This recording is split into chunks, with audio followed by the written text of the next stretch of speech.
Imagine opening your wallet on payday, and before you even pull out a single note, whoosh, it's gone, evaporated. That is the daily reality of living in Kenya. The national debt is currently sitting at 12.8 trillion shillings. This chart breaks down the national tax revenue. It shows exactly 65% of everything collected being siphoned off into a debt service bucket, just to keep up with the interest. The only thing growing faster than the country's debt-to-GDP ratio is the blood pressure of any citizen looking at their monthly payslip deductions. The math is so grim that some people have started joking, though maybe only half joking, about begging for recolonization, simply so the new overlords would be forced to inherit the arrears. This debt translates directly to the pump. The high cost of fuel is a consequence of the government scrambling to raise capital on the backs of commuters. At this rate, people are legitimately worried the taxman will soon classify breathing oxygen as a luxury import. This debt functions as a structural parasite. It pulls capital away from public investment and converts the daily labor of millions into a perpetual stream of interest payments, leaving the public sector hollowed out. To understand why this keeps happening, we have to look at the people making the decisions. There is a predictable script at play here. Every time a new administration steps into power, they step up to the podium, dust off the exact same line, and announce to the public, "We found empty coffers."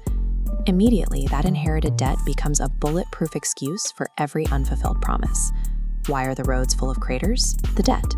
Why are hospital pharmacies missing basic medicines? The debt.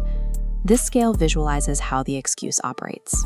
The government aggressively hikes that and rams through punitive housing levies, slamming financial weights onto the businesses keeping the country running. You cannot force an economy to clear generational debt by aggressively taxing a suffocating private sector. The public is reacting because they see the contradiction. They recognize that this economic pain is driven by leadership misconduct and resource mismanagement.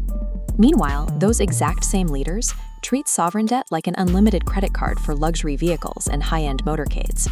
The debt is highly functional for those in charge. It acts as the ultimate political weapon, extracting wealth from the public while shielding politicians from the consequences of their own failures. So how do we stop the runaway train? The solution requires dropping the political theater and relying on basic math. This side-by-side comparison shows the first step: restructuring. The government needs to swap out these short-term, predatory commercial loans for long-term, low-interest concessional debt. It is the macroeconomic equivalent of moving your ballooning mobile phone arrears into a friendly SACCO loan, a local credit cooperative, so you can actually afford to eat supper while paying it off over time. But the long-term solution is outgrowing the debt entirely. You don't clear financial arrears by shrinking the economy through overtaxation. You clear them by expanding the tax base through tangible productivity. First, the government has to make it absurdly cheap and easy to manufacture goods locally. Second, they have to remove the barriers to massive agricultural output, turning arable land into reliable, high-volume yields.